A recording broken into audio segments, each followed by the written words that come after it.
along 213 between this little cell here or cluster and then this one here. That is more of the primary concern for that rotation. Now, once again, we looked at storm relative velocity, which we've been checking all night here. It looks like a lot of that activity is actually to the north of Chesapeake City, just barely to the north, and pushing into portions of Delaware as well. And once again, we are seeing a little bit to the south here of Chesapeake City, here with base velocity, just an indication that we are dealing with some rotation. Correlation coefficient isn't overly impressive, but if I turn on lightning here and zoom out, lightning has not been the easiest to look at tonight just because so much has been going on with this cluster of thunderstorms.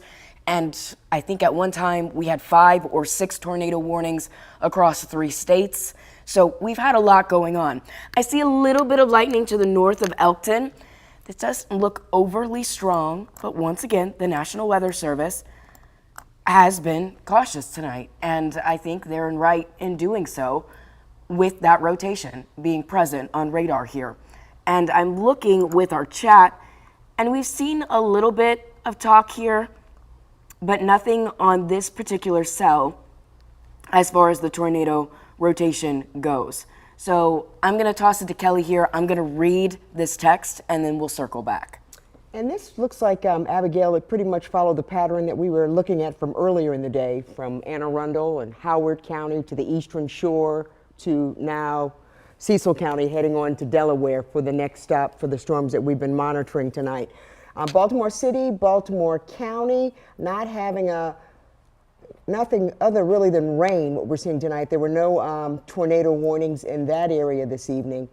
A lot of heavy rain in the city as well as different parts of Baltimore County. I talked to my family in Perry Hall, and my daughter talked to my family in Perry Hall, and my daughter said it hadn't even rained at that point in Perry Hall this evening, but I'm sure they'll see some later on throughout the evening. Not hailing like what we thought earlier, but it was just heavy rain. In terms of talking to our crews that were out in the field this evening, no major power outages. We've been on top of that as well this evening. Abigail saying earlier that this was concerned, and it kind of lived up to it being a mainly rain event, which we've seen. And take a look at some of this video that we shot from downtown. Is this downtown? Downtown like early this evening. The rain was coming down. At one point, it was dry, absolutely nothing, and then a downpour that lasted only for a short period of time.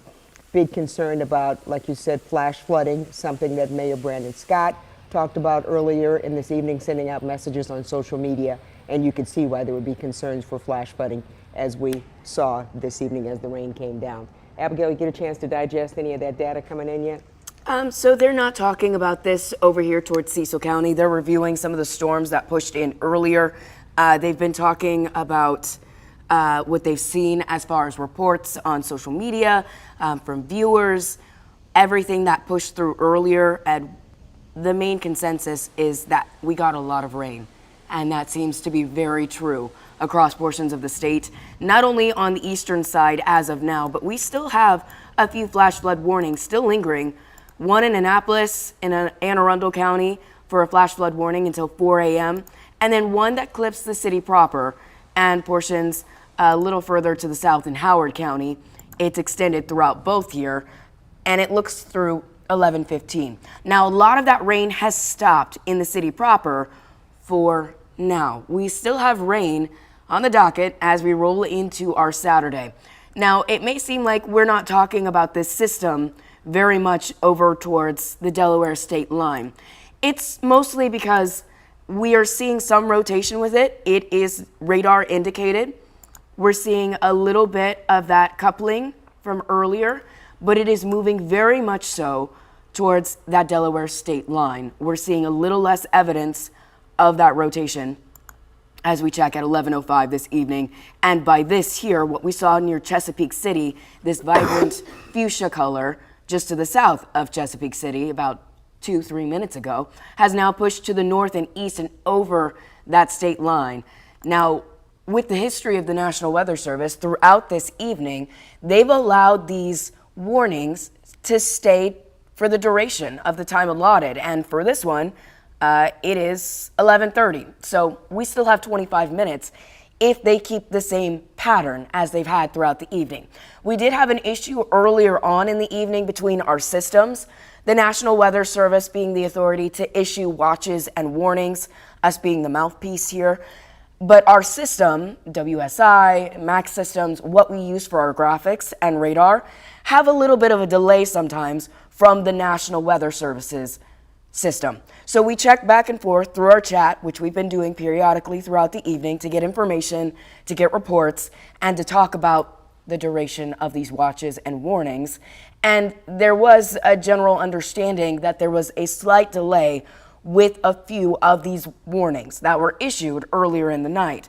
So with this, I will say, give or take a few minutes, unless they really allow this to expire early, I think right around that 11:30 marker, this will be allowed to expire.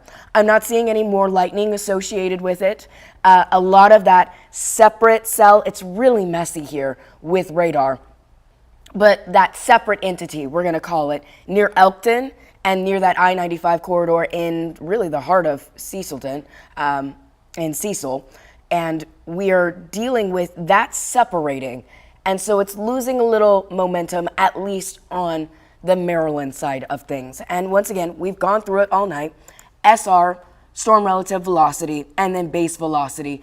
Both of these things help us look inside the storm because reflectivity is not really showing a clear picture as to that rotation, how it's forming. Is it being sucked in? Is it a traditional hook? What are we looking at? And so when we look at base velocity and storm relative velocity, this gives us an idea of if that storm is rotating aloft in the clouds and if we're going to be able to see that rotation with winds. It also gives us an idea of the direction of the winds as well. We touched on it earlier, red away, green towards, and radar is a little further to the south and east, south and west from this eastern corner of the state. And so the reading may be a little off. I think we have a Delaware station that we are able to look at as well. And that shows the rotation a lot better, actually, with this. You see that bit of coupling here with storm relative velocity. It is right over A96. You can see right here where this arrow is circling. That is what prompted that tornado warning. And it's very warranted that you can see here with that coupling. Now, it's no longer on our side of things.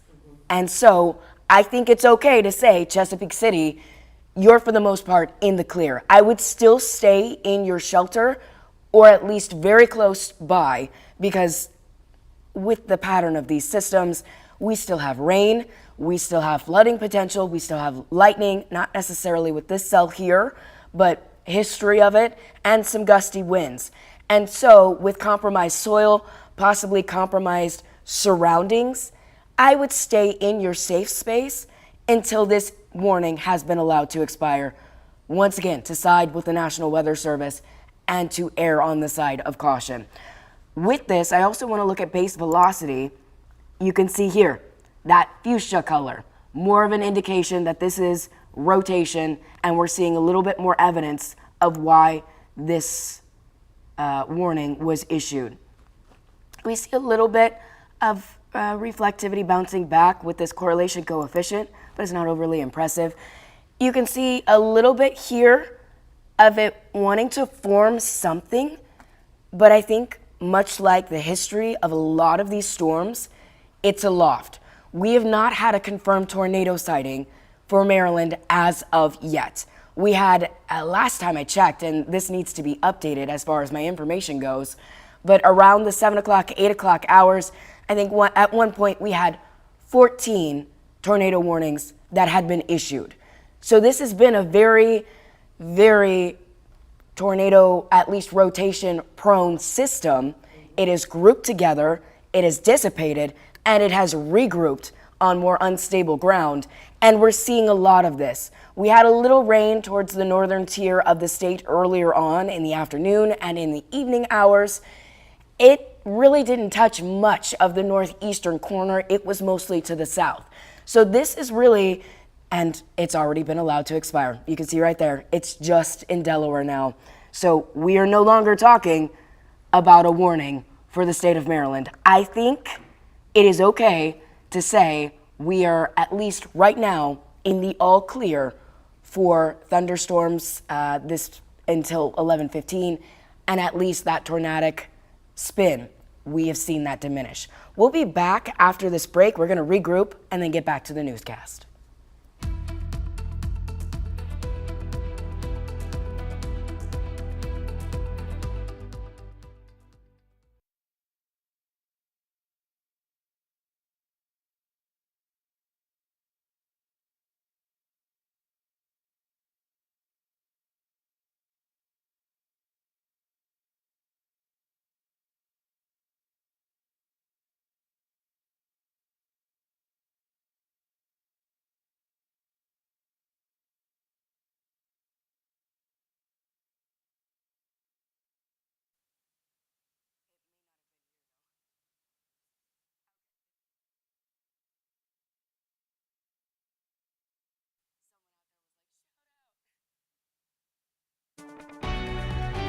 If you live, work, or just like to hang out along the Chesapeake Bay shoreline,